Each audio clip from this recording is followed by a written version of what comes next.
Ah! Eh?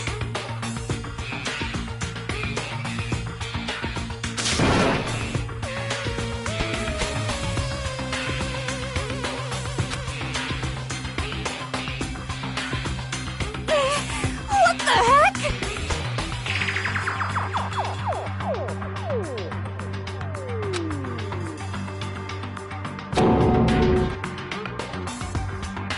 So then...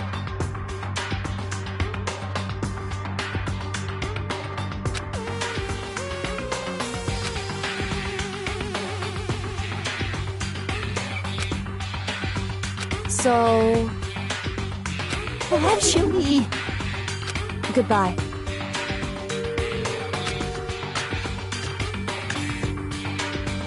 Goodbye. Yo. Hey, damn it!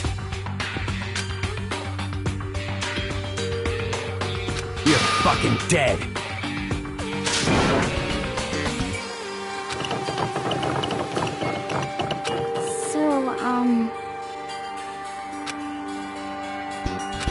Anyway...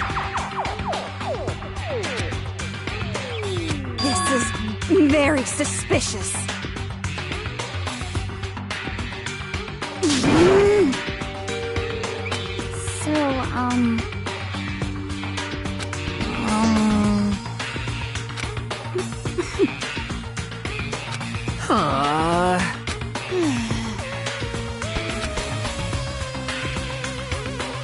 Oh yeah?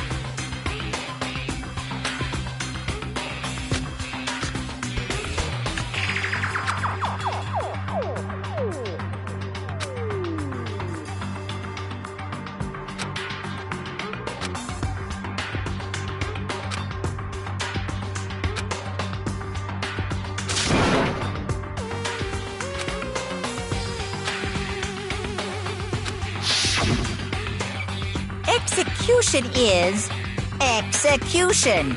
Execution! Electric chair! Bzz, bzz, poison gas!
Wait.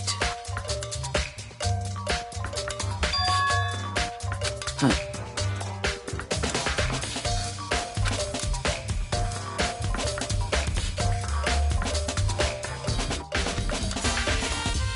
Well.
Well.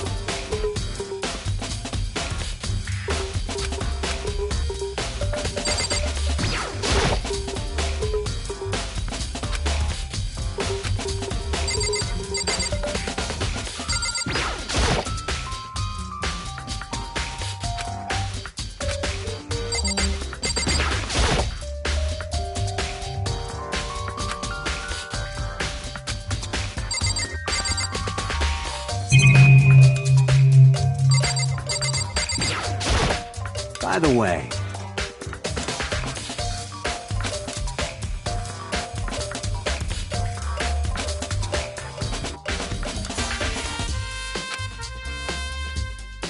you son of a bitch! Shit. You're fucking dead.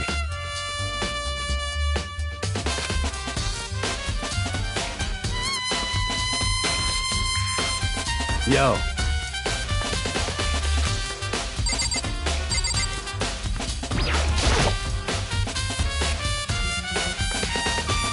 Hey.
What are you doing?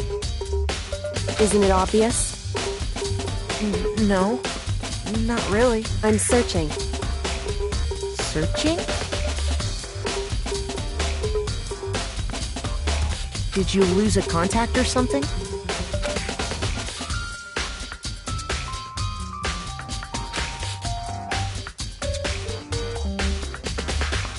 Listen.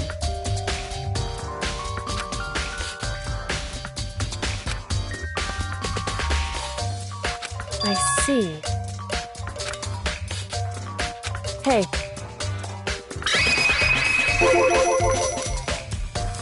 So...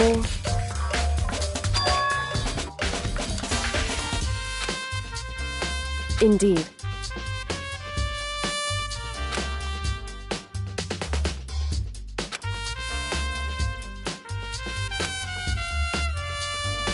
I see.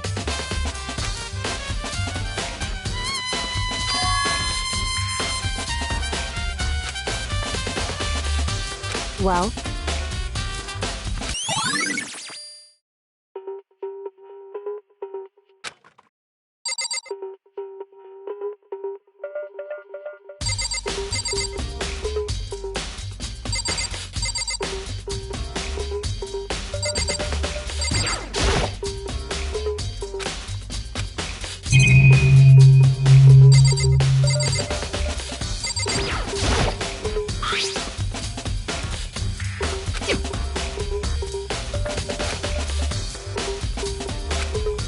Yo. What? What? What? What? By the way,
it would seem...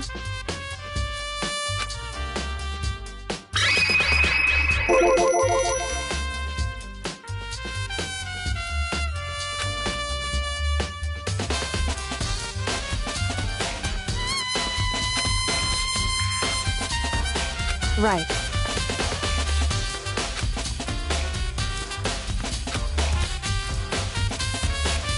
So...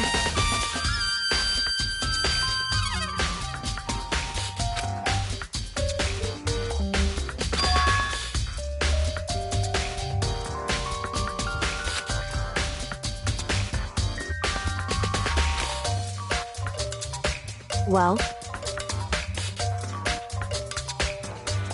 Makoto.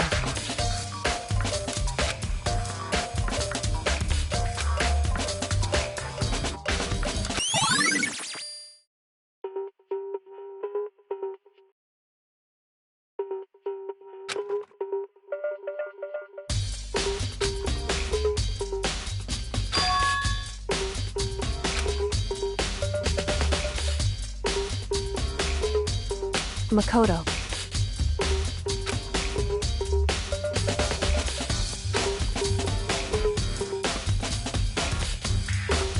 What?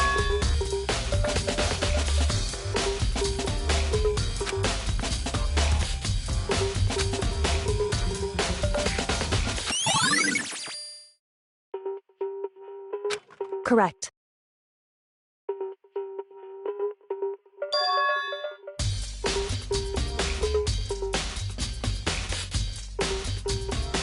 That's right.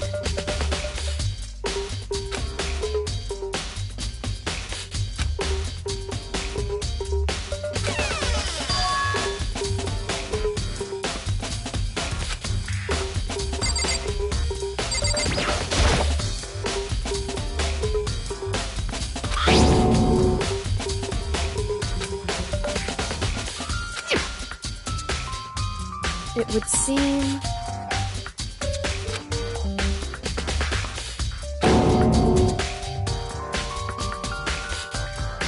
So...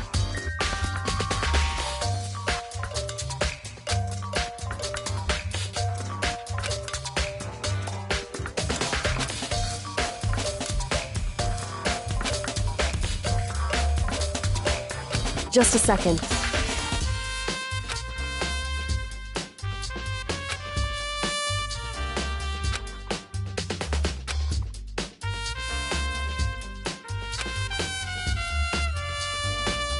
Hmm?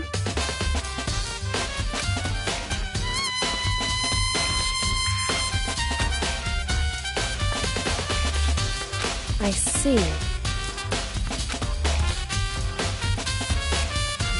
Goodbye.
Yeah, totally.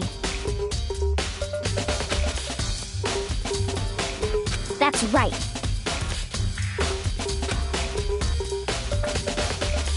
Well...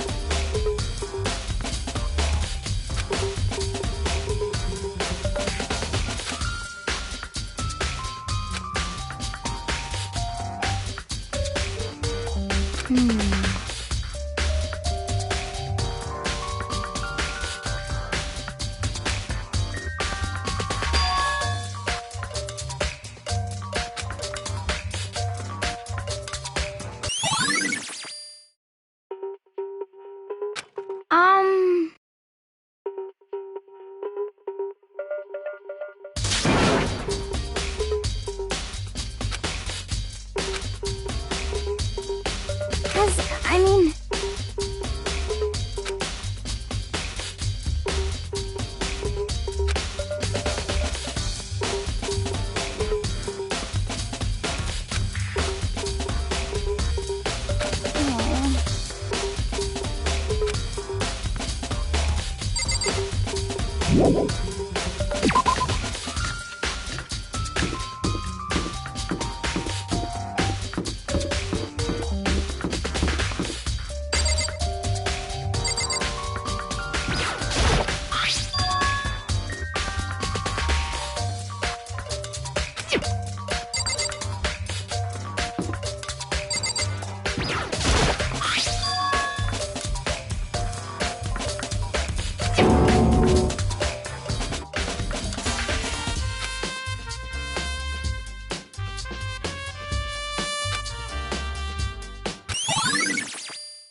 seems like...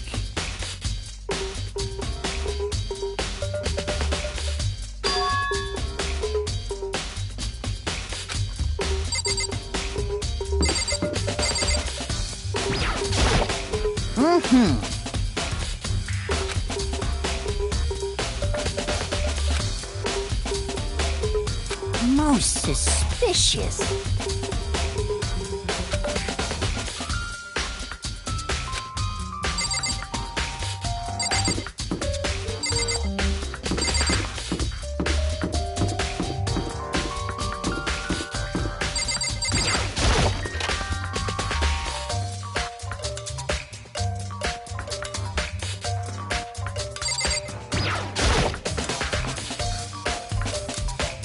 Monokuma appears!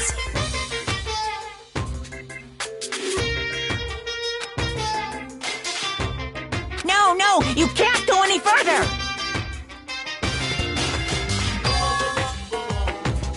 No, no, you can't go any further! No, no, you can't go any further! No, no, you can't go any further!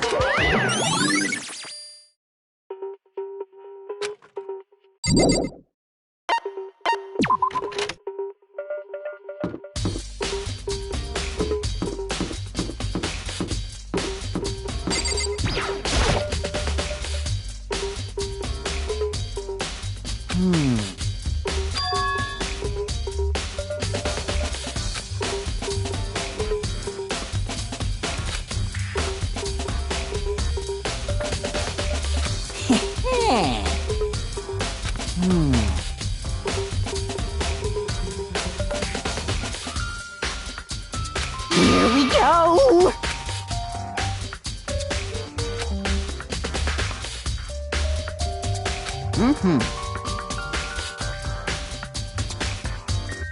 Very strange.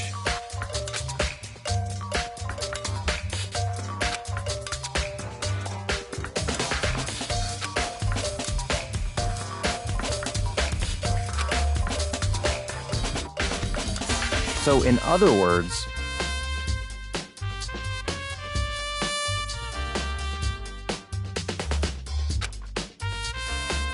so that's it.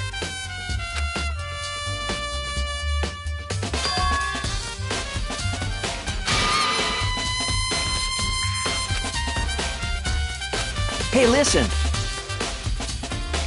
Hey, you bastard! Oh, You... Is it, like... there's no... Think about this in a common sense kind of way. You know what I mean. Completely unforgivable!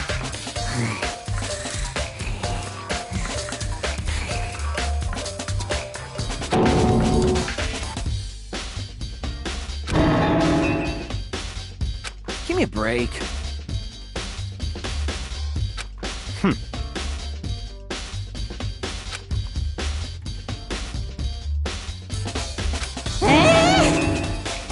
What?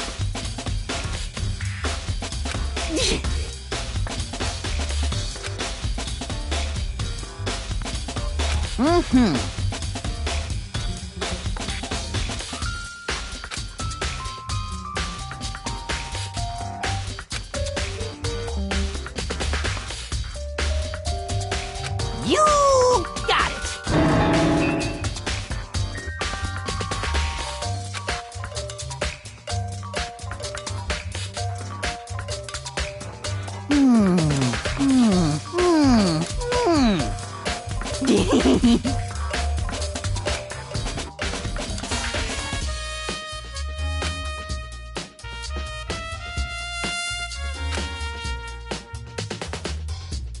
Da-da-da-da-da!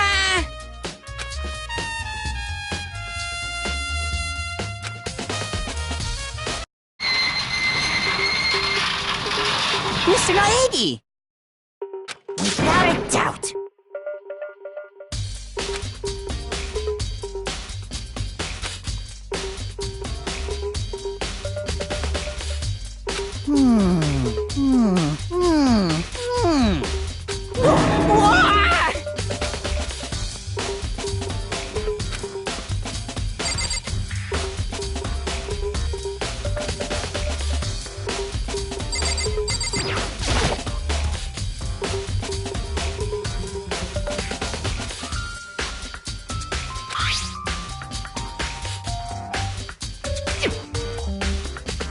Is this perhaps...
Yes, indeed.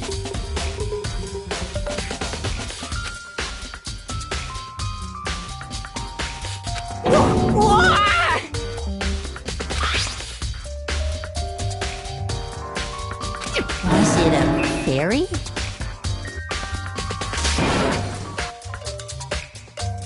Huh?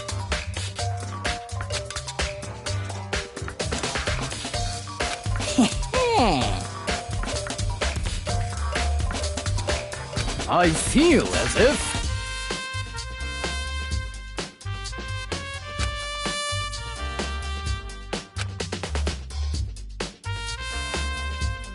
Most suspicious.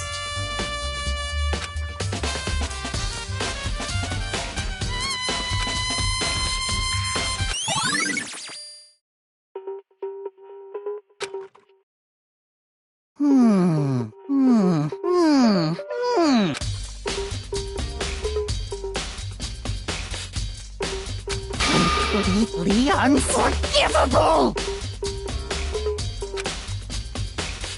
That's it! I'm sure of it!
Mizono, the ultimate pop sensation, lead singer for a world-famous all-girl pop band. For these girls, the glowing spotlight only made them that much more beautiful.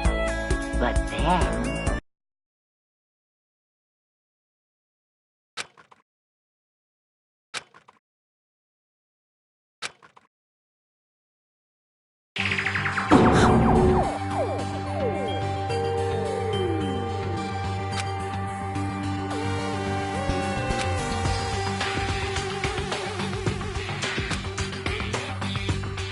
this ultra-successful team suddenly fell apart. None of them will ever perform on stage again. None of them will ever feel the warmth of the spotlight. For Sayaka, there's simply nowhere for her to return to. So here's the billion-dollar question. What, oh what, could have caused the group to go to pieces?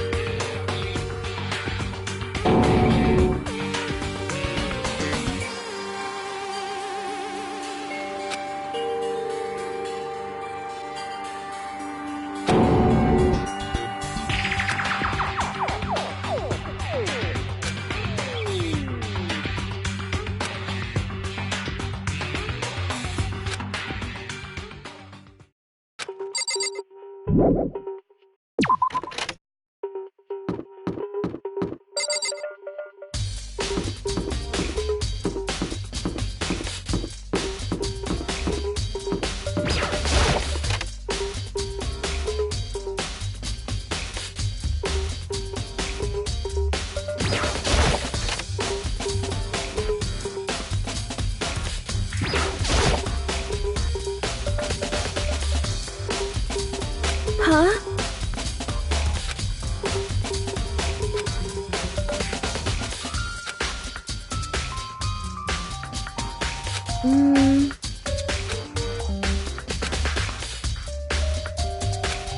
I'm sorry.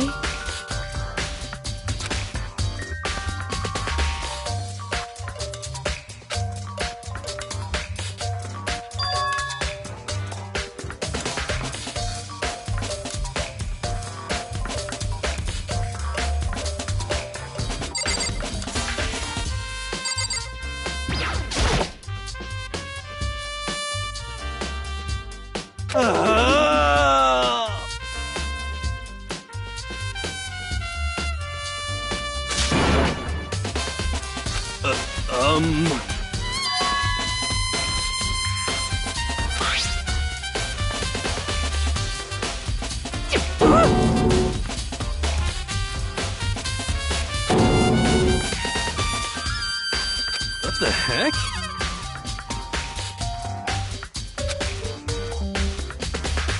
What?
I'm getting tired of waiting. What say we just get started, It's time for the long-awaited class trial! Now then, allow me to appoint a proper location for the proceedings.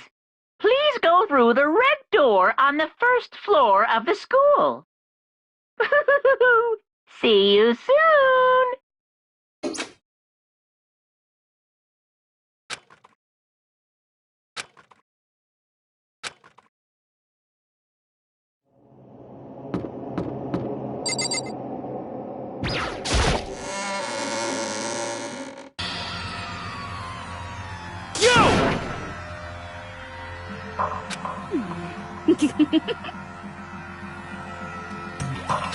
Listen to me!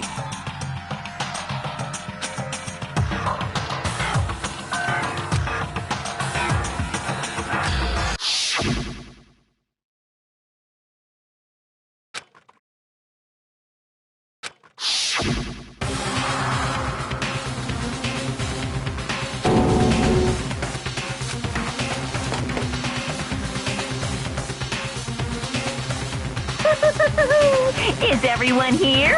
Okay then, please board the elevator in front of you, which will transport you to the courtroom, where all your fates will be decided. I'll meet you all down there. I'll be waiting.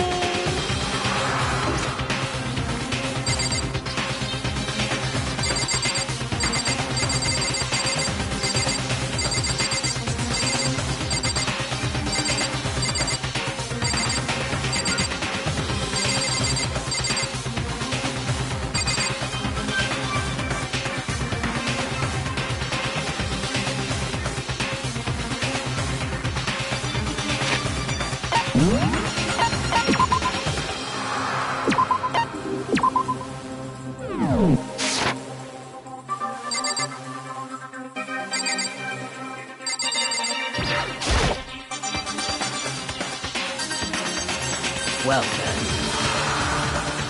Yes, indeed. Hey. Makoto.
Shit. Well now. Yoo-hoo!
Let's begin with a basic explanation of the class trial. So, your votes will determine the results.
If you can figure out who done it, then only they will receive punishment.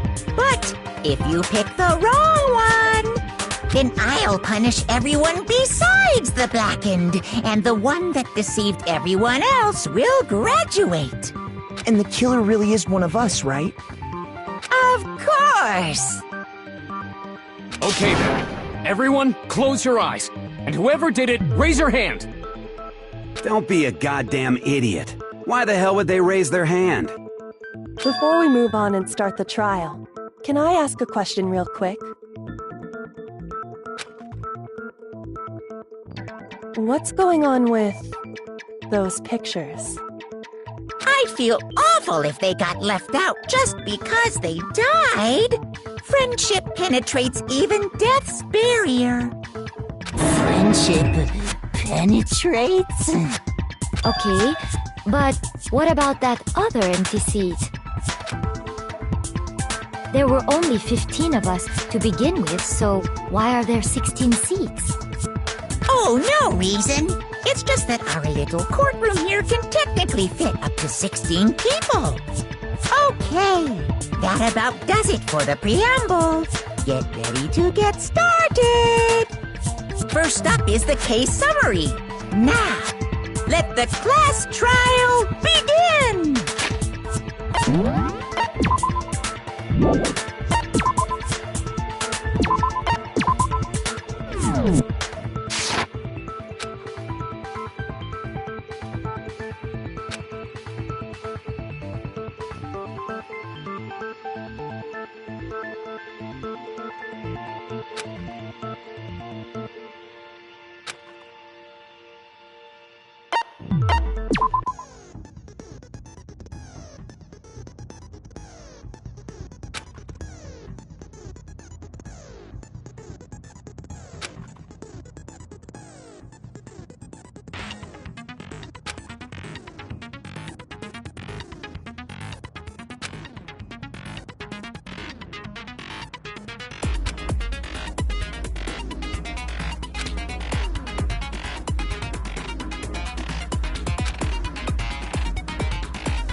I assert that the one who was murdered was Miss Sayaka Maizono! Yeah, we know that part already. And the murder took place in Makoto's room. In the bathroom. So it seems most likely that the killer must have taken her by surprise while she was in the bathroom. She didn't even have a chance to resist. No, that's wrong!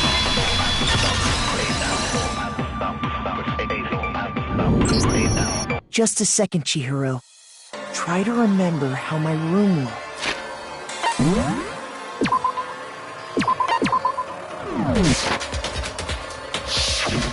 With the way things had been damaged, I think we can definitely assume there was a struggle.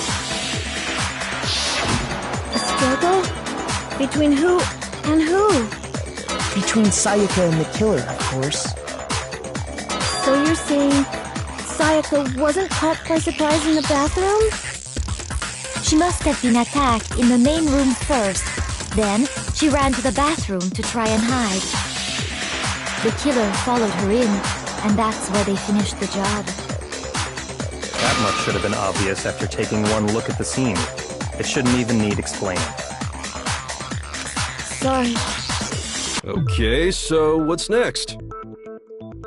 Next is the subject of the murder weapon. Wow, this is starting to sound like a real trial.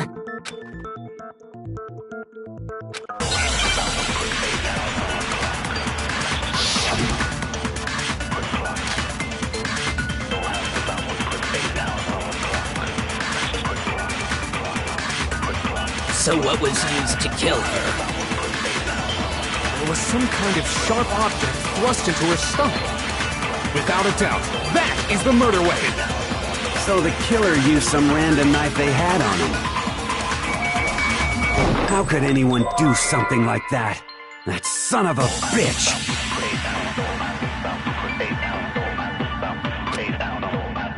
So what was used to kill her? There was some kind of sharp object. Without a doubt, that is... So the killer used some random knife they had on him. No, that's wrong!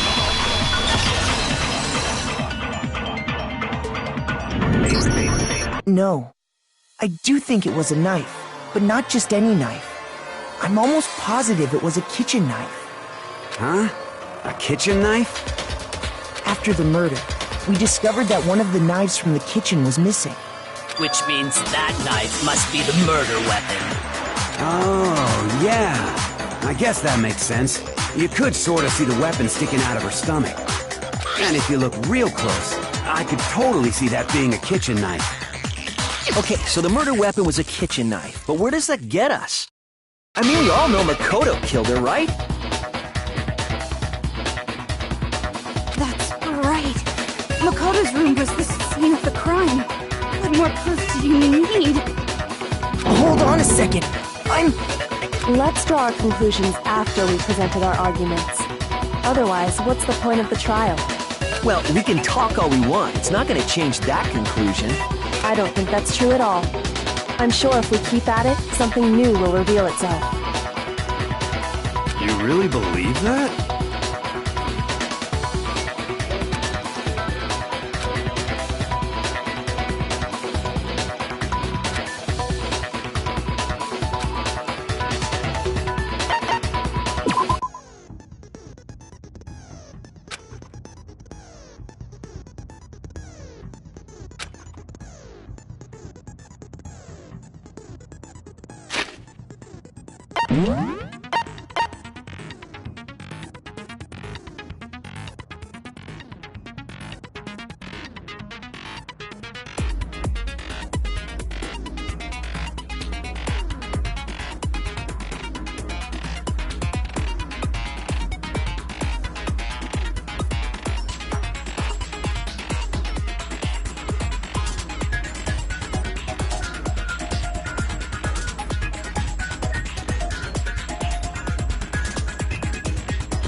So I guess there's no question that the kitchen knife was the murder weapon.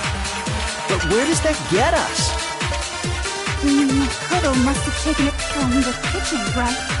He did it in secret, when nobody was in the dining hall. No, that's wrong!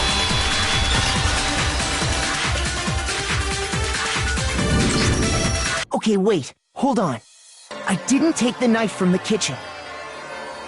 Next, you're gonna say you're not the killer, right? Go ahead and say it all you want. Well, what if I have a witness? What do you think, Hina? Huh? Remember what you were telling me earlier?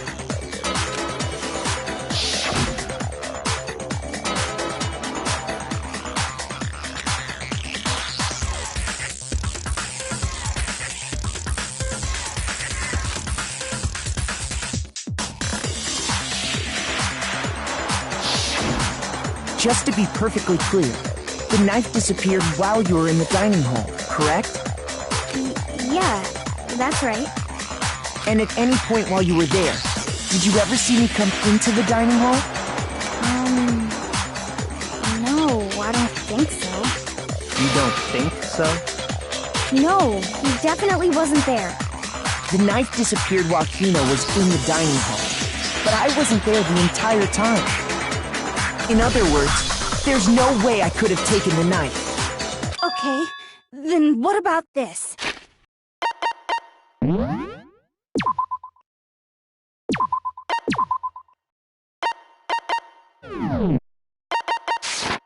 What if the idiot swimmer girl and Makoto are in on it together, and lying to protect each other? Idiot swimmer girl? Oh, and more importantly, why would I get involved in something like that? Speaking of which, I'd like to ask the bear, if there is an accomplice, do they also become blackened? So you ask, and so I shall answer. Each murder is allowed to have an accomplice, but only the one who does the killing will get to graduate. So in other words, two people can work together, but one of them has no chance of profiting from it. Then there's no way anyone would work together, right? But what if they did work together, and they just didn't know about the rule? Good grief! Enough already! No, okay? There are no accomplices in this case! Oops! Did I say that out loud? Anyway, I didn't go to the dining hall, and I didn't take the knife. So I'm not the killer! Okay, so then, who did take the knife? Hina seems the obvious candidate. After all, she just said she was in the dining hall. No way! I swear it wasn't me! Sure, But can you or anyone else prove that? I can. That's right. Sakura was with me the entire time I was drinking my tea.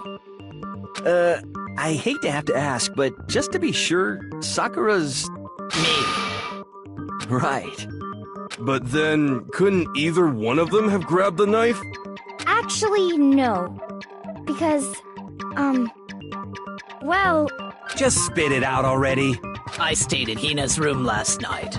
I got so scared thanks to those creepy videos. I wasn't really thinking, I just asked her to stay over. Which means we have airtight alibis. You stayed over? Doesn't that violate one of the school regulations? We're not allowed to sleep anywhere but the dorms. But it doesn't say we have to stay in our assigned room. So, I don't think that's a problem. It is a problem! A boy and a girl spending the night together? It's unwholesome! But I'm a girl. You are? Oh my gosh, I'm so sorry! But if it wasn't either of you, then what other possibility is there? Actually, there is one other possibility. Right, Hina?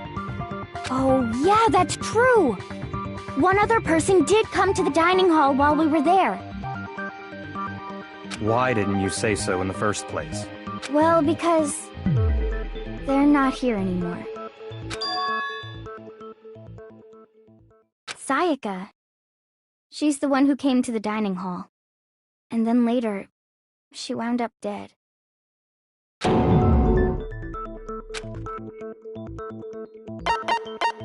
I got it! Then, Sayaka is the one who took the knife? That's the only possibility.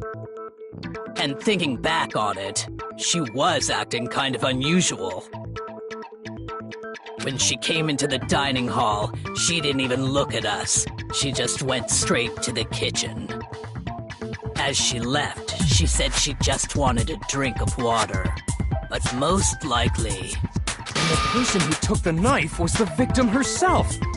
I'm sure she just took it for self-defense. So you're saying the knife she took was then taken from her, and she was killed with it?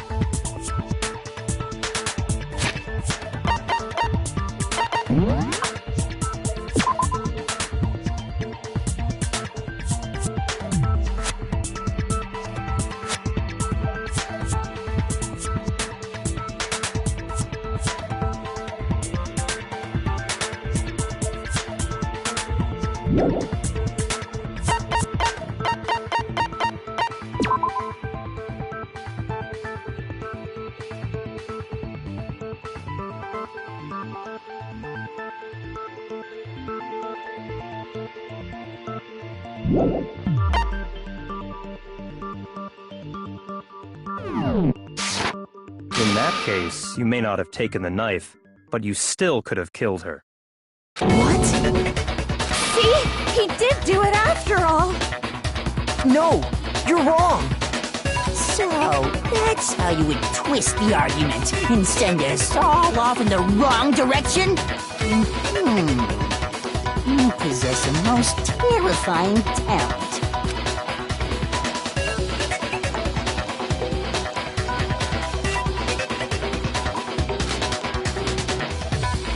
Hold on. It's still too early to decide conclusively that Makoto is the killer, wouldn't you say? Because you see, if the room did belong to the killer, then they did something most bewildering.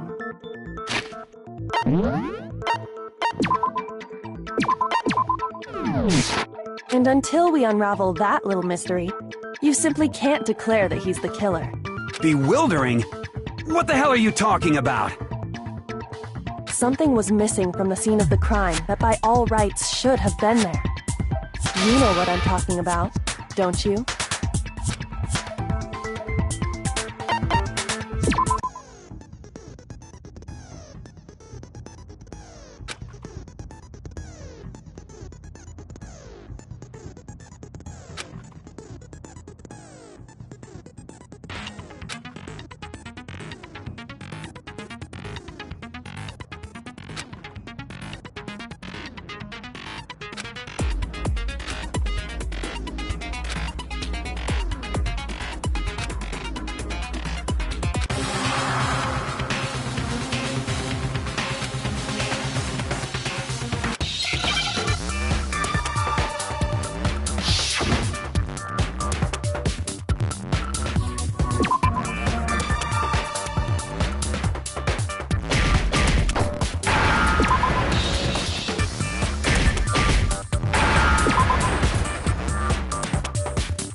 Now I understand!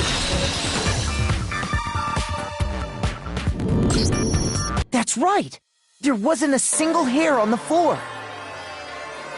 So, the culprit removed some evidence? Yes, and if I were the culprit, why would I need to get rid of all the hair in my own room? It wouldn't be unusual at all to find my hair at the crime scene if the crime scene is in my room. The reason all the hair was gone was to remove any trace that Sayaka had ever been there. That makes sense, does it not? No. If that were the case, they would have had to do something about the body itself, not just her hair. Yes, very true, very true! Okay, then why wasn't there any hair on the ground? The killer got rid of it all, of course, to remove any trace that they had ever been there. Wait, then that means... Precisely. It's simply beyond reason to believe that the room's owner and the killer are one and the same. Then, Makoto isn't the culprit? Are you sure we can decide something so important based solely on the absence of some hair? No. There are other reasons that prove why Makoto couldn't have done it. I would like to hear these reasons. Do you remember anything remarkable about the bathroom at the scene? Sayaka was attacked in the main room first, then fled into the bathroom, right? Yeah, then they ran after her, got into the bathroom, and stabbed her. And how did the killer get into the bathroom? Did they have any trouble with it? What do you mean? It's fairly certain that the killer had some trouble getting into the bathroom. There was clear evidence left behind. Do you remember, Makoto?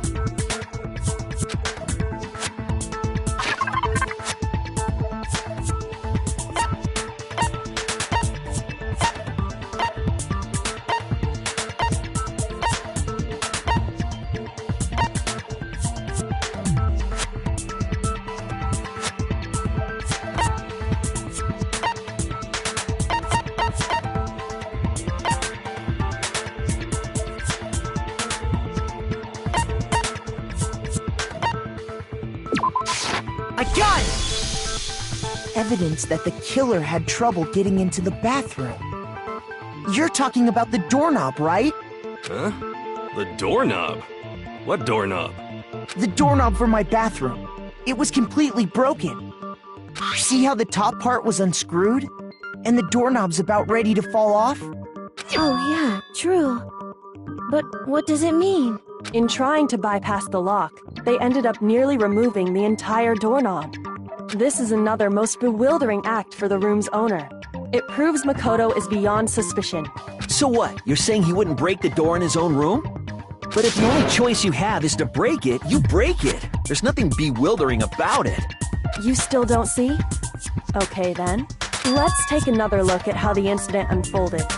Hopefully that will help you understand.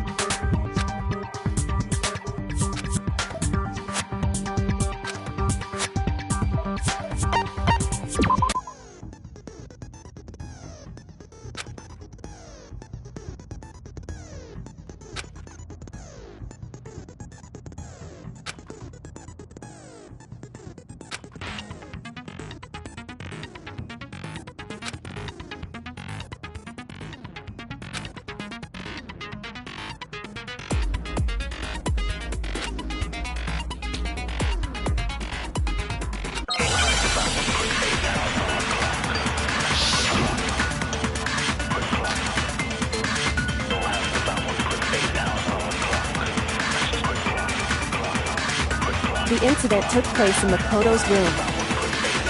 Sayaka was first attacked in the main room. She then fled into the bathroom.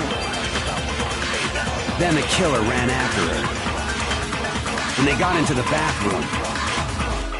At that point, the killer had to try and bust down the door, because Sayaka had locked it. No, that's wrong!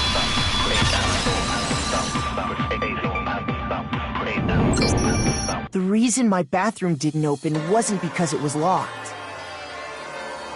After all, the girls' rooms are the only ones with walking bathrooms, right? Yes, now that you mention it, that is true. Then why didn't your bathroom door open? Because it was stuck.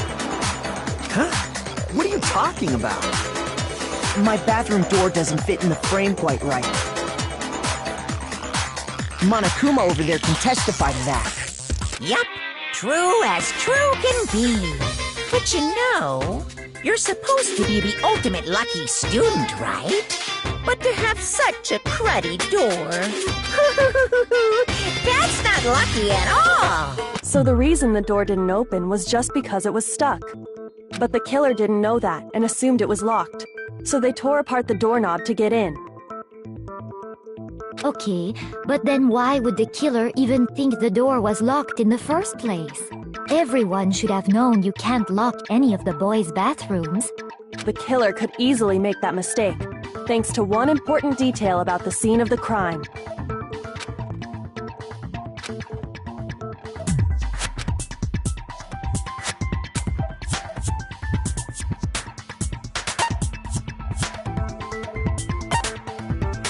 I got it!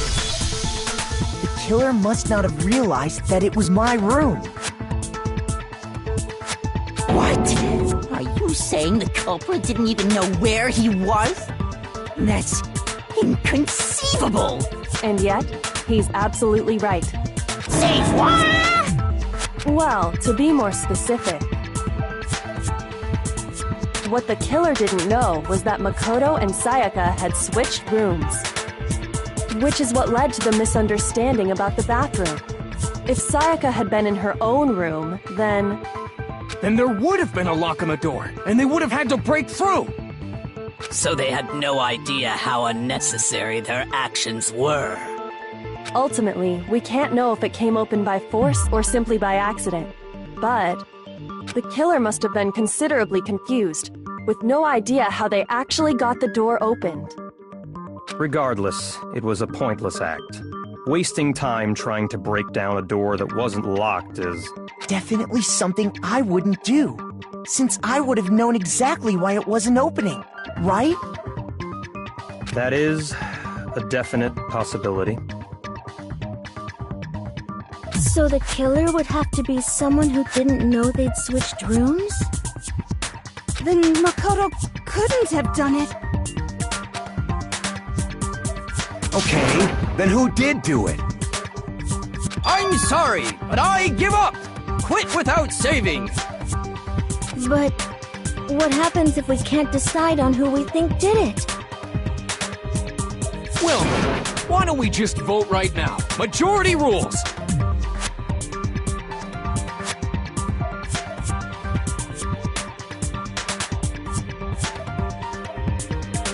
Majority rules? You really think that's a good idea? Yeah, our necks are on the line here. Someone seriously needs to do something. For serious. Does no one have any other thoughts or questions? It does not matter how trivial they may seem. Oh, as a matter of fact, I do have one question. Oh, you don't gotta sound so disappointed. It's fine, it's fine. Just ask your question. Oh yeah. Okay, so, well, I was just wondering, how did the culprit get into Makoto's room in the first place? Yes. How did the killer get inside? Maybe Sayaka just dropped the key somewhere and the culprit picked it up. That's possible, right? I don't think so. That seems way too convenient.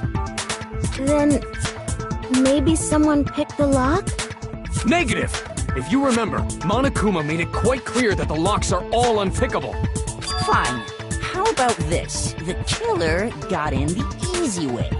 They could have knocked and said they wanted to talk or something, and Ms. Maizono just let him in. No, that can't be it either. Oh, trying to argue against me? Sounds like someone doesn't know his place. Hello? Why exactly can't that be it?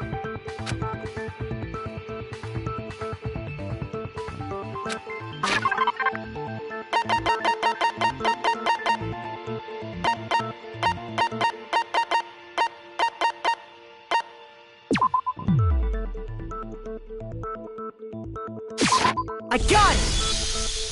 Because Sayaka was already scared, remember?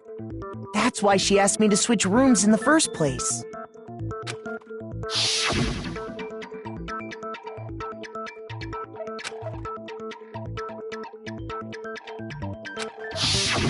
Knowing what she'd been through, I just can't believe she would have opened the door for anyone. What if her being scared was a lie?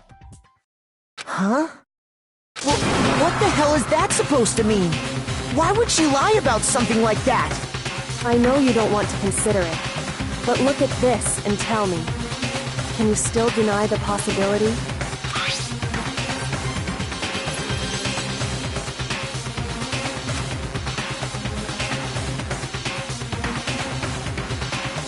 I found a notepad during my search, and I shaded in the top sheet with a pencil.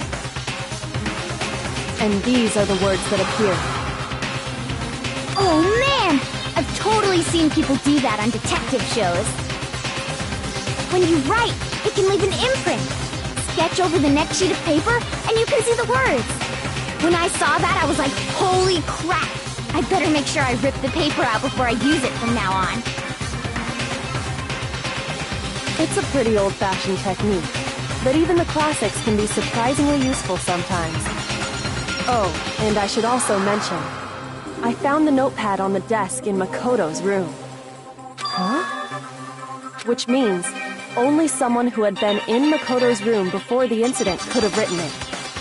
Then either it was Makoto who lived there, or Sayaka who switched rooms for a single night. So, Makoto, did you write this? No, I didn't. But... Of course you didn't. Because the note also bears a perfectly legible signature. Sayaka's signature.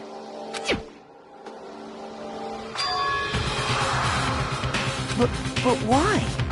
Why would she write that?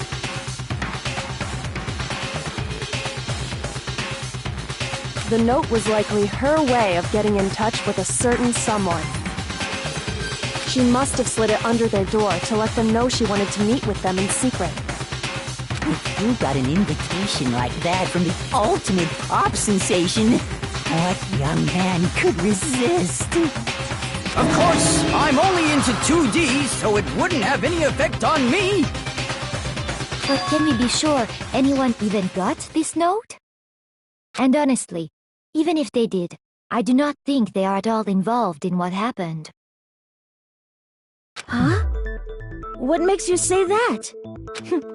Would you like to hear what I have to say? Very well then, pay attention.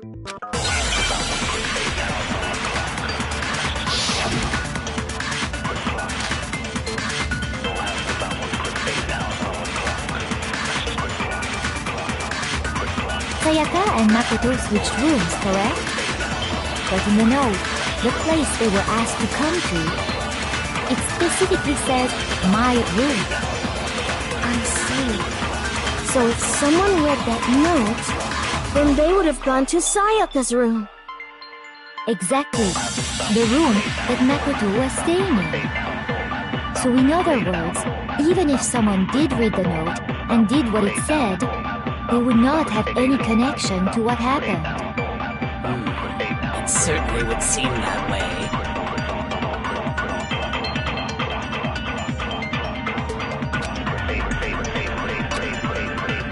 Sayaka and Makoto switched rooms, correct? But in the note, the place they were asked to come to, it specifically says, my room. I see. So if someone read that note, then they would have gone to Sayaka's room. Exactly. The room with... No, it's wrong!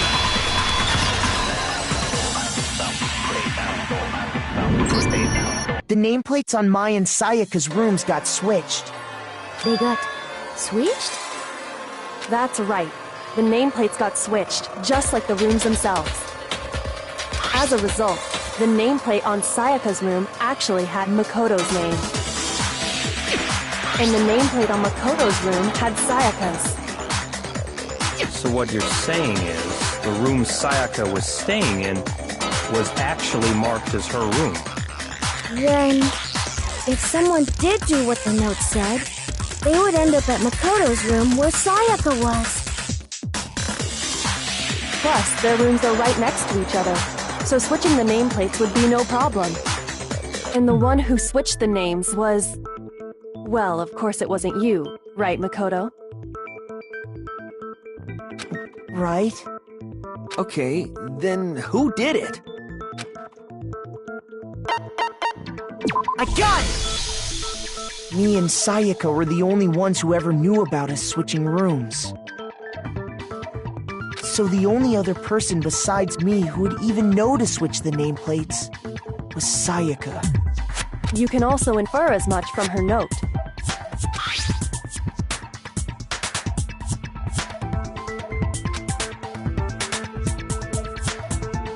She specifically tells the reader to check the nameplate. She would only have written that if she knew the nameplates had been switched. But why would she switch them in the first place? She wanted someone to come to the room she was in, and also hide the fact that it was Makoto's room. What? Inviting someone to your room, but not telling them you'd switched rooms. Why would anyone do that? To understand that, we first need to understand what happened after she invited the person into the room. That's where the answer lies. What happened then was probably whoever she invited over came in and attacked her. We figured it out! We know who did it! Whoever she invited over is the culprit! But we still don't know who it is, you goddamn idiot!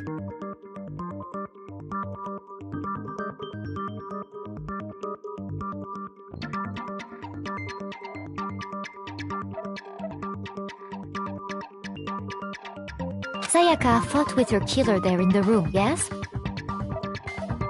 Perhaps the answer to our previous question lies in that initial struggle. Yes, I think you're right. Then... we just have to figure out what happened during the fight, right? That reminds me. There was a replica sword at the murder scene. Was that perhaps used during the fight? Oh yeah. What's the deal with that sword? Sayaka suggested I should hold on to it. I thought it might come in handy if I had to defend myself. It seems pretty likely that the killer used it to break Sayaka's right wrist. How the hell could you possibly know that's what broke her wrist?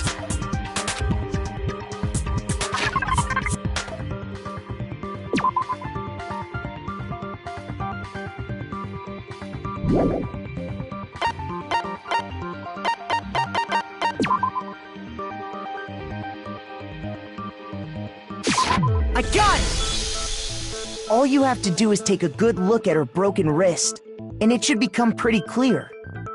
Right there where her wrist is all swollen, there's something glittery there. See? Is that gold?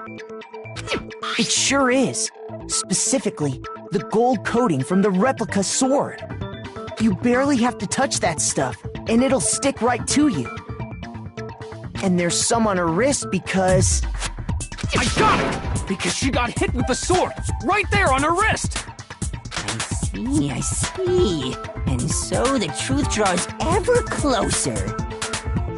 Alright, then it's about time to solve this mystery.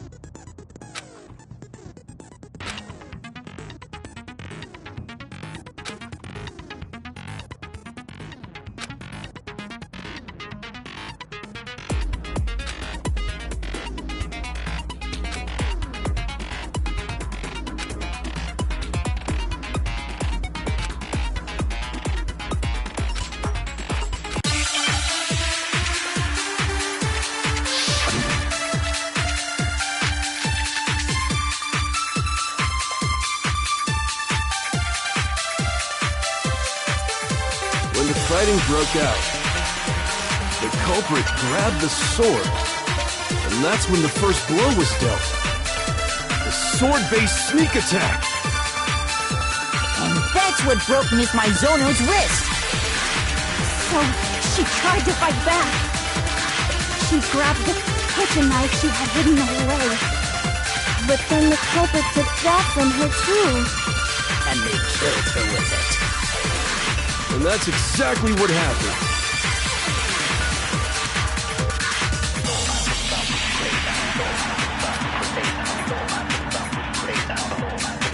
When the fighting broke out, the culprit grabbed the sword, and that's when the first blow was dealt.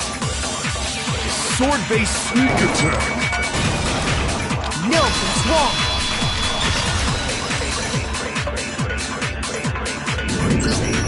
Actually, no. I don't think the fight started with the sword. Why not? Because the sword's sheath had been scratched. See? There's a gash in it. Like someone cut into it with something sharp. Something sharp? You mean like the kitchen knife? That was the only sharp thing found at the scene. Stop jumping ahead. Slow down and explain it so I get what the hell's going on. If the sword was used first, there wouldn't be any explanation for the scratch on the sheath. If you were going to attack with the sword, you'd take it out of the sheath first, right? That's true. With the sheath on, it'd be heavy and bulky and useless as shit. Okay, so how did the sheath get damaged? If they got attacked with the kitchen knife, maybe they grabbed the sword as a defensive impulse. In that situation, there wouldn't be any time to actually unsheath the sword. So you're saying the sword was initially used to defend against an attack from the knife? Which means whoever had the kitchen knife was the one who attacked first. I think I get it! So here's how it all played out. The culprit came in, found the kitchen knife hidden there somewhere. Then they took the knife and attacked Sayaka before she knew what was happening. So she grabbed the sword to defend herself, but then the culprit took that from her too. Then, after they broke her wrist with the sword, they took the knife and finished it. Sorry, but I don't think Sayaka used the sword to defend herself. What? How the hell can you not think that? Because she never held the sword at all. There's a certain part of her body that makes this clear.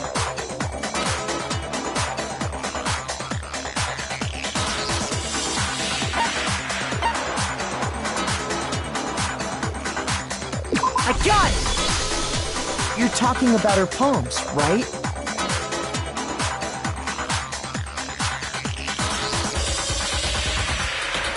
The palms of her hands were perfectly clean, so I don't think she ever picked up the sword. How can you know that just by looking at her palms? Like I said before, the gold coating on that sword comes right off. All you have to do is touch it. In fact, if you look, you'll notice that a lot of the gold has already come off the handle.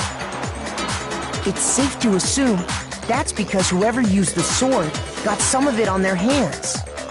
There's really no way she could have picked it up and come away completely clean. Maybe she washed her hands after she escaped into the bathroom. Sorry, but I don't think so. Why do you say that? Is it because you think I'm ugly?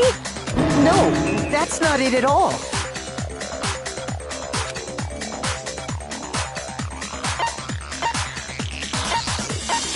I got it! According to the Monokuma file, Sayaka's time of death was around 1:30 a.m. In other words, at nighttime. And the water in the bathroom shuts off at nighttime, right? Oh, I didn't know that. Actually, I haven't taken a shower. Oh my. You're no different! You smell like a big fat ugly donkey! I'm not sure whether to take that as an insult or a compliment. Insult, obviously. So anyway, if Sayaka never touched the sword, then that means the killer is the only one who used the sword. But hold on. If that's right, then the one who damaged the sheath with the kitchen knife was... I got it! Sayaka? She had the kitchen knife? But we already said that the attack started with... The person with the knife attacked first, and the sword was used as an impromptu defense. Then the one who attacked first was... Sayaka? Now do you understand? She wasn't a blameless victim in this. No, far from it. It's almost as if she'd been planning to commit a murder of her own. She took the knife from the kitchen, then invited the culprit to the room she was staying in. And if it's true that she had the kitchen knife and attacked without provocation... Indeed. These are all the actions of an assailant. Which brings up another point. Makoto, Sayaka was the one who suggested you two switch rooms, correct? Maybe the reason she wanted to switch rooms was so that she could pin the crime on you. That is a possibility, is it not? Sayaka wanted to... on me? That would also explain why she would switch the nameplates. She wanted to get whoever she had targeted to come to Makoto's room where she was staying. And by committing the murder there, instead of her room, that would implicate Makoto. But for that to work, the target had to be lured out while still keeping the room swap a secret. If the target knew she had switched rooms, they would have become suspicious right away. So all that's why she switched the names? But doesn't that plan seem a little risky? For one thing, even if her plan worked, Mr. Naegi would just tell everyone they'd switched rooms. I don't know. I'm not sure our soft-hearted Makoto is capable of that kind of cutthroat behavior. I'm sure Sayaka realized the same thing, which is why out of all of us, she asked him to switch rooms. Plus, she was the ultimate pop sensation. A totally forgettable kid, or a national superstar. Who are you more likely to believe? Wait, then you're saying she had this all planned out? Holy shit! But in the end, her plan backfired. She launched her attack with the knife, then found herself under attack in turn. That must be when her wrist got broken, and she was forced to drop the knife. The tables were suddenly turned on her, and she died at the hands of the one she had planned to murder. Just hold on! That can't be true! Because... Hey! You guys have totally derailed the argument! You're being super boring right now. Come on, hurry up and decide who did it! Wouldn't it be awful if I had to punish you all just because you ran out of time? Oh yeah, we gotta decide who we think did it. Makoto, right now you just need to concentrate on figuring if we can't uncover who murdered Sayaka, it's over for all of us.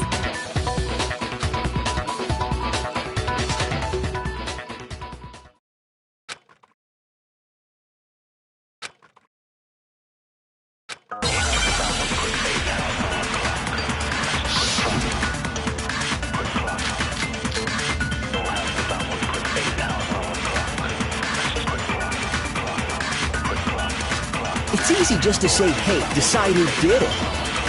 But there just aren't any more clues, right? Very well. Then let's review all the clues we've found up to this point one more time. Do we really have time for all that? Die!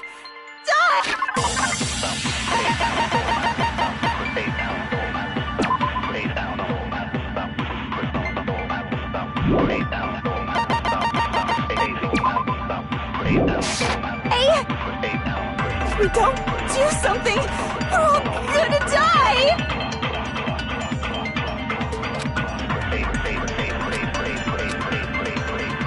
It's easy just to say, hey, decide who did it. But there just aren't any more clues, right? Milton's wrong.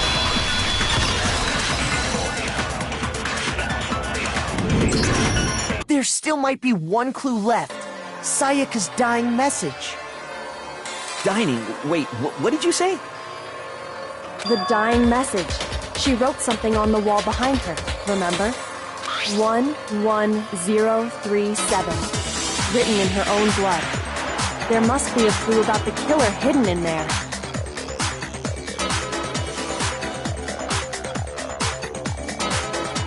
Well, before we get too far into that, I need to ask, can we really be sure that Sayaka is the one who wrote it?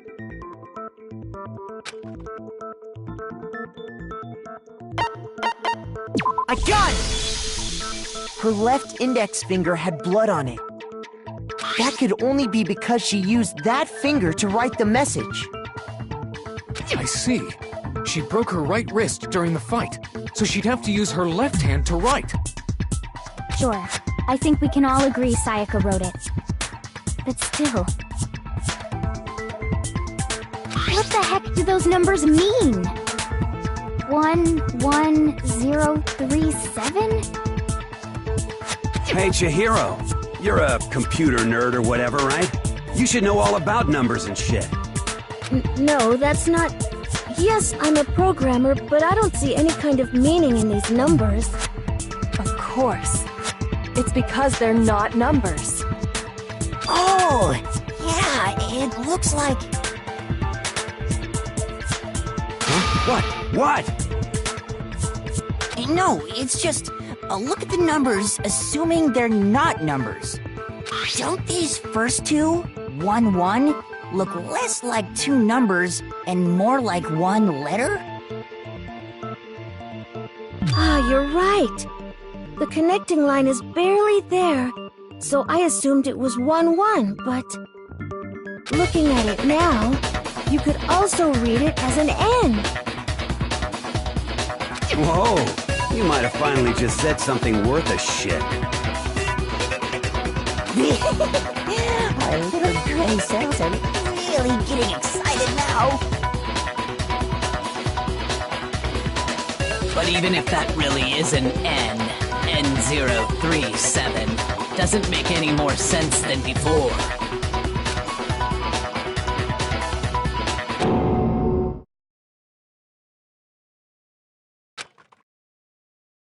Rotate the image 180 degrees.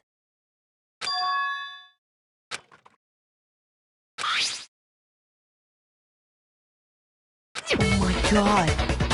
Now I see. She wrote down the killer's name. Huh? You just shot past the clue part and right onto who did it. So, whose name did she write?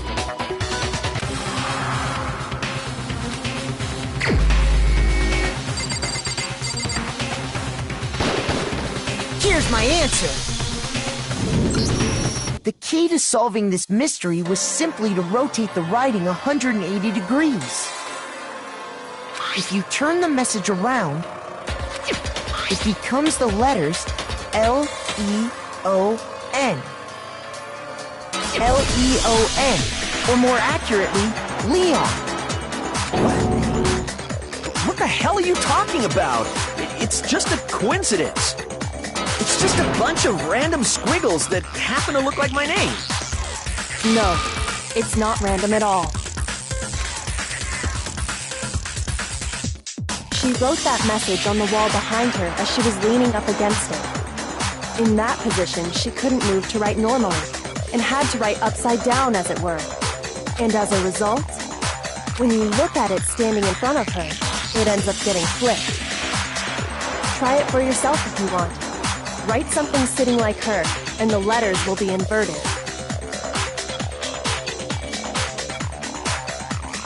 That sounds like one hell of a stretch to me. I'm the killer? You can't just go and say shit like that. If you're not the killer, then why did you try to destroy the evidence? Huh? You know what I'm talking about, right, Makoto? The evidence Leon tried to get rid of?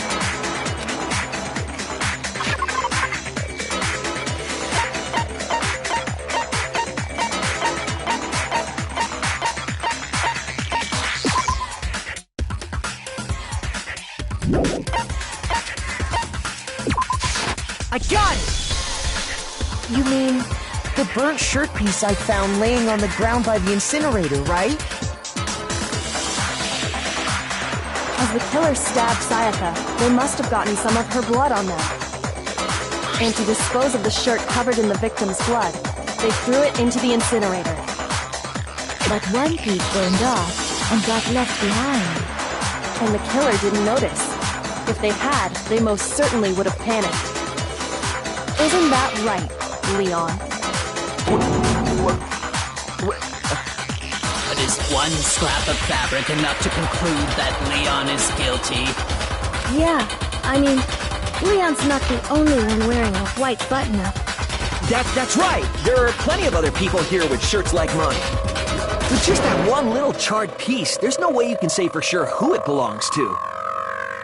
You're right. That alone isn't enough. But there are some other points that may reveal the truth.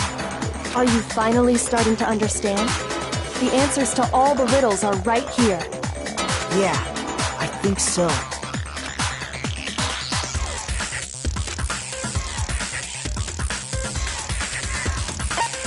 I got it! If you look closely at how the shirt was disposed of, we should be able to figure out who the killer is.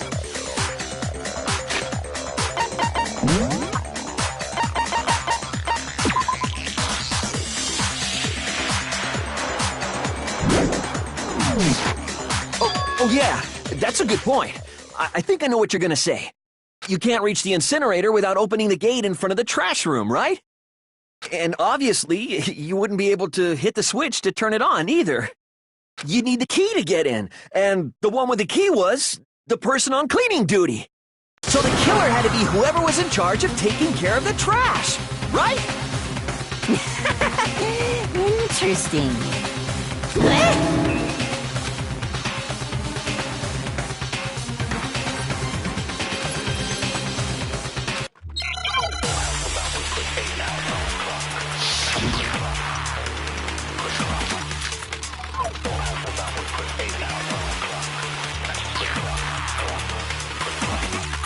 The key to the trash room.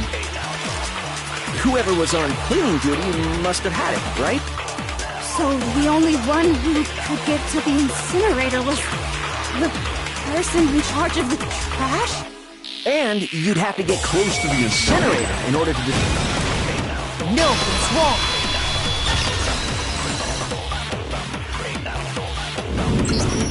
Hold on. I think I know how someone could dispose of the evidence without using the trash room key. But if you can't get past the gate, you couldn't possibly turn on the incinerator, could you? Yes, you could. If you used this. What is it, some kind of glass ball? It's busted to hell. Actually, it was supposed to be a crystal ball, but,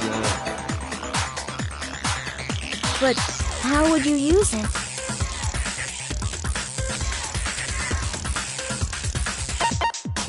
I got it!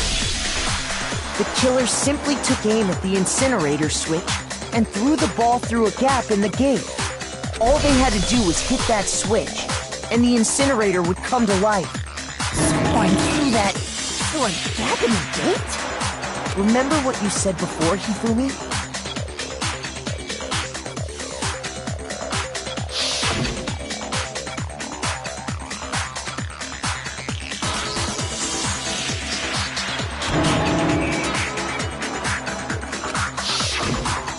Hifumi had the key, so the only way the incinerator could have been turned on without his knowledge was because the killer was able to hit the switch without opening the gate. Once they got the incinerator going, all they had to do was ball up the shirt and toss it in. Hey, come on! What the hell is this? All you have to do is look at the scene to know that the killer never actually went inside the trash room. The shards of broken glass, the incinerator left running, The piece of shirt that escaped the fire? If the killer had been on cleaning duty, the evidence would have been taken care of much more thoroughly. Wait, no, just hold on. But the distance from the gate to the incinerator has to be at least 30 feet, right? The pinpoint accuracy you'd need to throw a glass bulb that far and hit something that small. Could someone really do that? That's right! There's no way! It'd be impossible! Difficult, absolutely. Impossible? I don't think so. Because the killer is... I got it! Because the killer is the ultimate baseball star. Isn't that right, Leon? Do you have any idea how stupid you sound right now? A target 30 feet away would surely be little challenge for the ultimate baseball star. You can't be serious. I'm not the killer! These goddamn shipper brains have got it all wrong, I'm telling you! You still won't admit it? Okay then. Makoto, go ahead and review the incident one more time to make his crime perfectly clear. And with that, we can end this. Listen to me! What the hell do you mean, end this? Say what you want, Leon. But all the questions have been answered. And the truth has been revealed.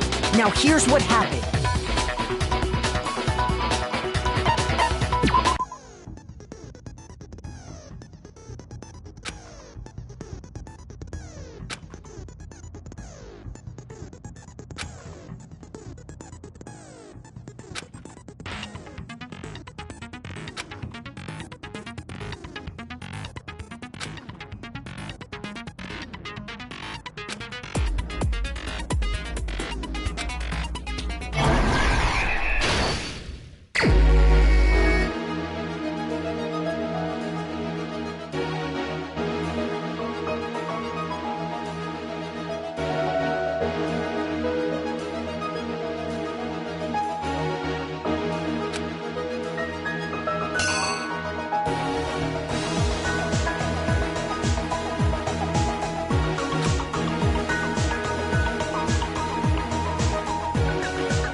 killer is you! I think I'd better take one more look back at the case from the beginning.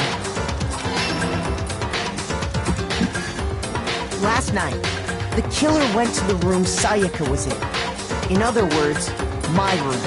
From what we can tell, Sayaka invited that person there intending to kill them. She attacked them with the knife she'd taken from the kitchen earlier.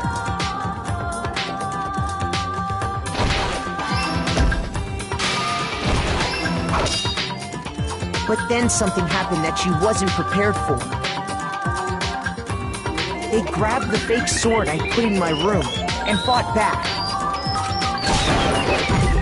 During the struggle, a strike from the sword broke Sayaka's right wrist. And that's when she lost her grip on the kitchen knife. Finding herself cornered, Sayaka panicked and ran into the bathroom.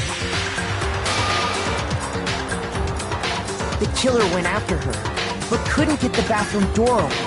What they didn't know was that my bathroom door got stuck easily, and there was a trick to opening it. Sayaka knew about that because I told her, but of course the killer had no way of knowing.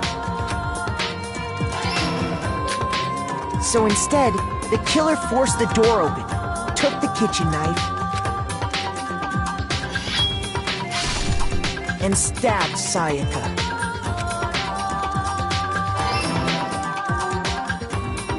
But with what strength she had remaining, Sayaka left a dying message. To keep the killer from noticing, she wrote it on the wall behind her. And with that, all her strength was gone. With Sayaka dead, the killer quickly began destroying the evidence. First, they took off their shirt, which was covered in their victim's blood. Then they took the lint roller in my room and cleaned up the entire area. They wanted to make sure they got rid of any trace they'd ever been there. Afterwards, the killer headed to the trash room to destroy their bloody shirt. They tried to burn the shirt using the incinerator there, but the trash room was blocked off by an especially sturdy gate, preventing access to the incinerator. So they came up with a plan to use Hiro's crystal ball, which he left in the laundry room. The killer managed to throw the ball through the gap in the gate and hit the incinerator switch. For any normal person, that'd be an impossible throw. But the killer had the confidence to take a shot. And that's because the killer was the ultimate baseball star. The crystal ball, thrown with absolute precision, hit the switch on the incinerator, which then quickly roared to life.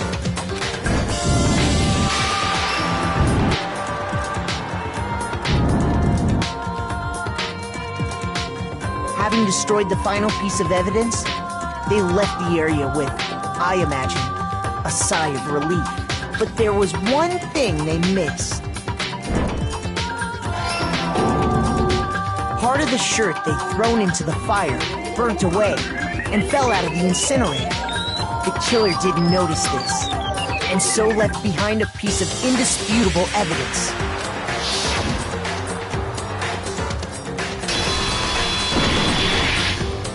Isn't that right, Leon?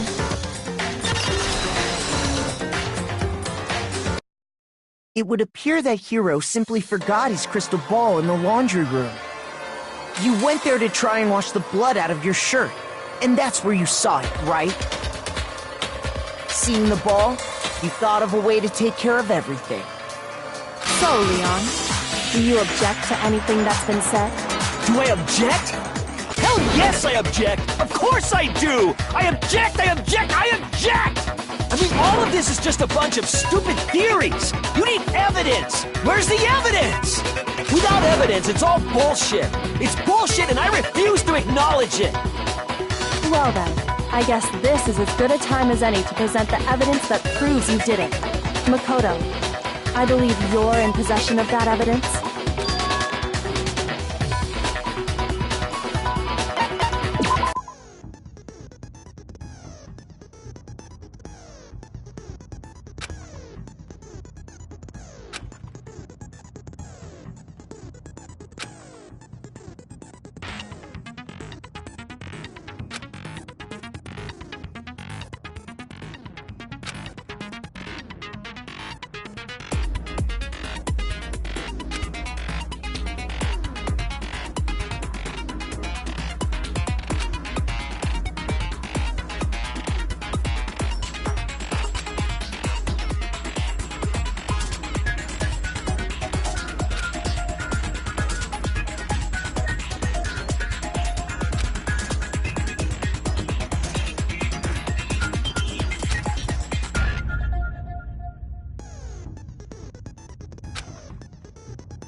When the killer broke the bathroom doorknob, they didn't use anything from your room to do it.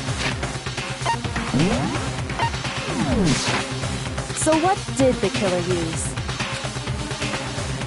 I refuse to acknowledge you! You're stupid! Stupid, stupid, stupid! Stupid, stupid, stupid, stupid, stupid, stupid, stupid!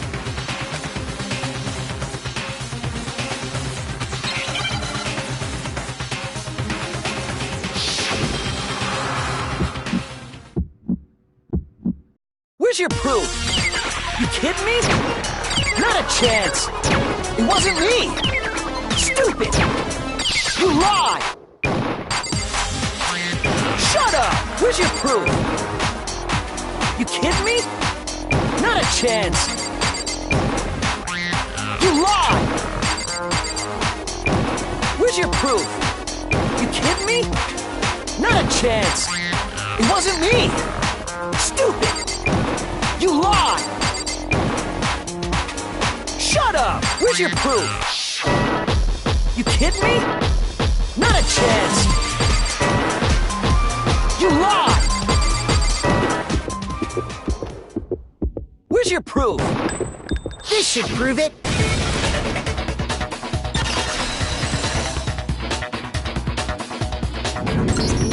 The screws on the bathroom doorknob were removed.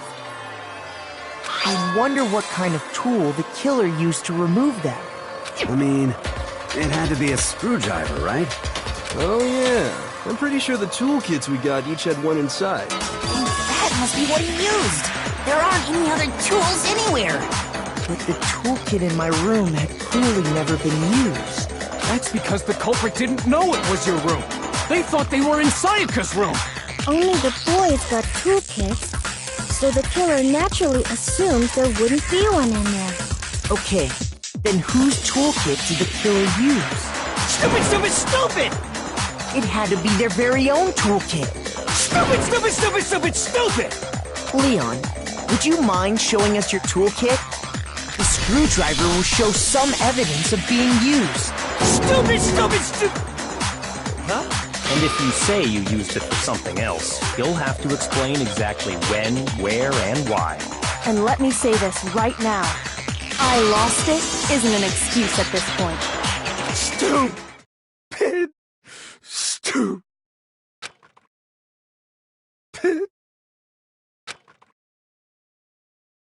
So, you have no rebuttal? Then it would seem we are finished here.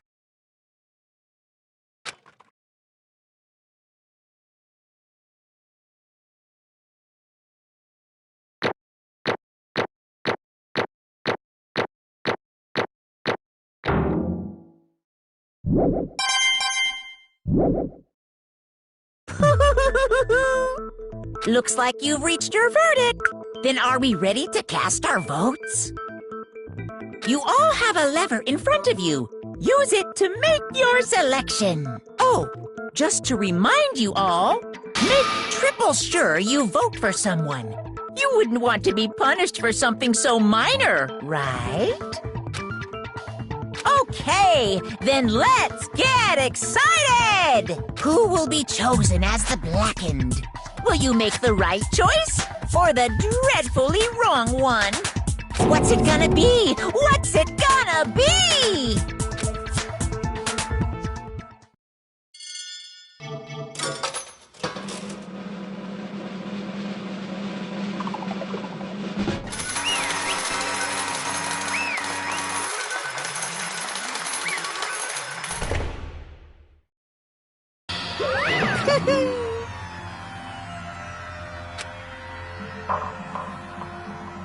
Yoo-hoo!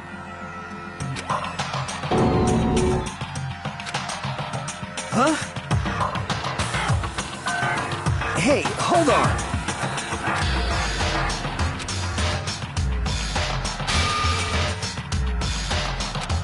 But... You son of a bitch! I didn't have a choice. So, that's why... None of you are any different! I was just... Unlucky. That's all. Hey! Come on!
No matter what happens, please always be there for me.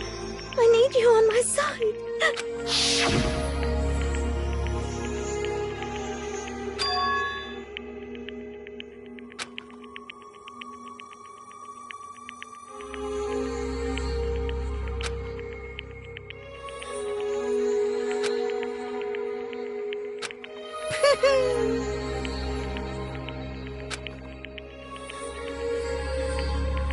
Ba-bum, ba-bum.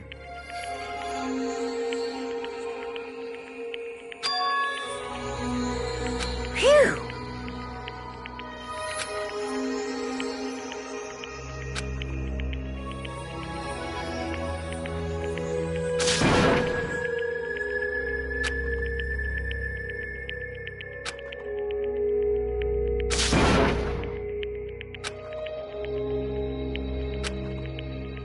That's enough.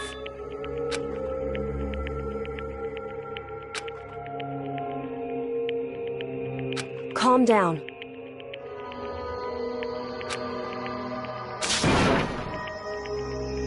Ba-bum, ba-bum.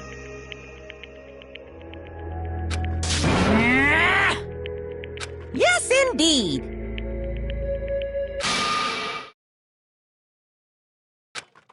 Punishment? You mean execution? Wait a second! Yeah, that's it. Is that okay?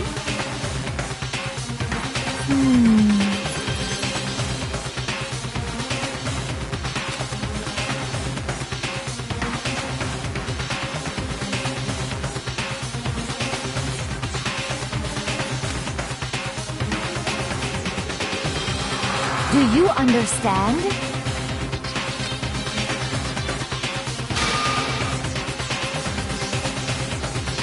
So, that's why... Oh!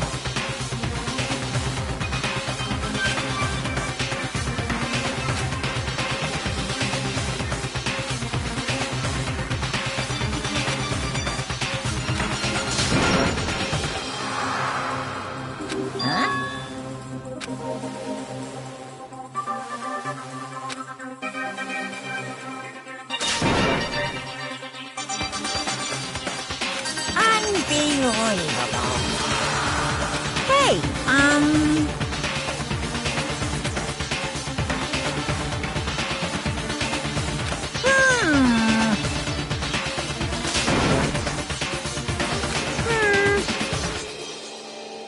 Thrills, chills, kills! I'm begging you! Please, don't do this! Hey, come on now. Stop, please! Now then, I've prepared a very special punishment! No, no, no, no, no, no!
Extreme!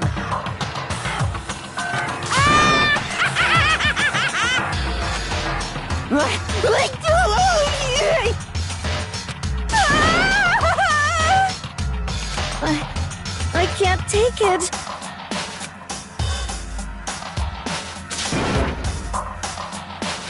Well?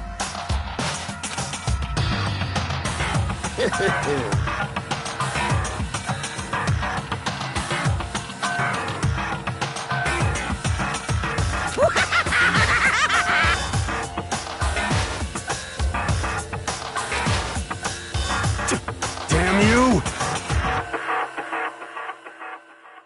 What the heck? Say what?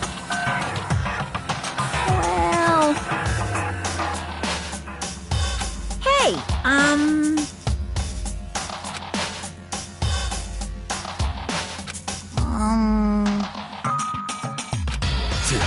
Shit.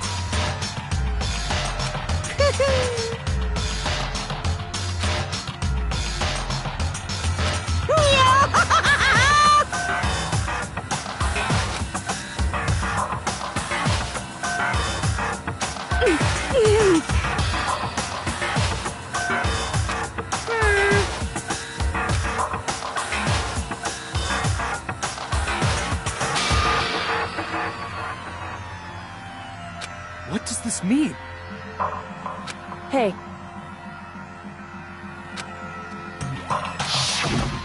Thrills, chills, kills! hey,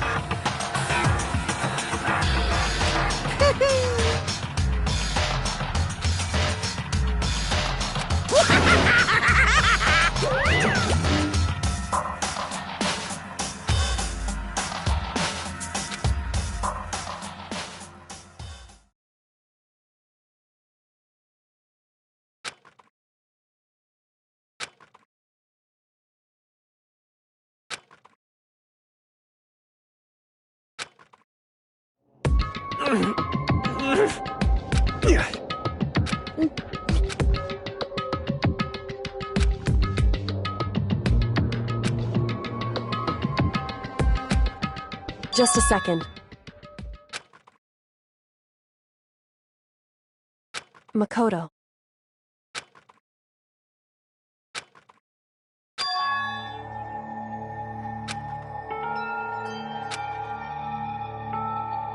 Listen.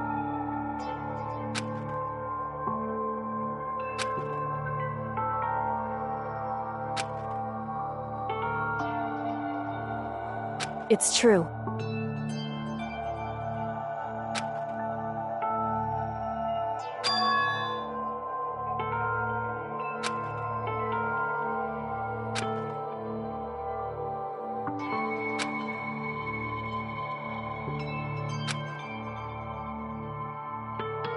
However,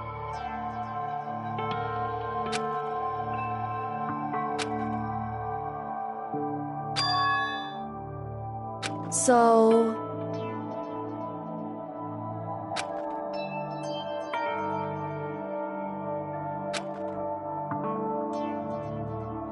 Certainly.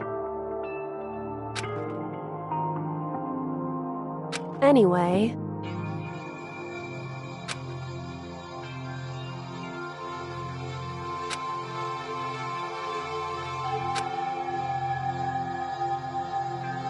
Right.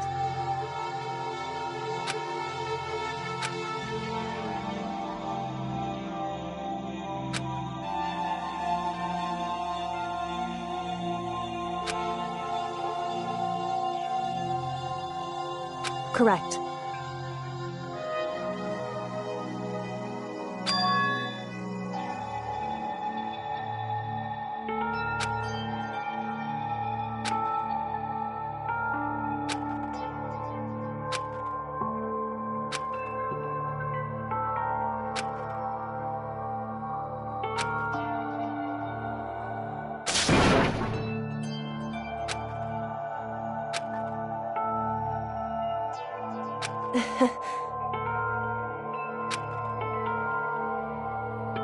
Hey.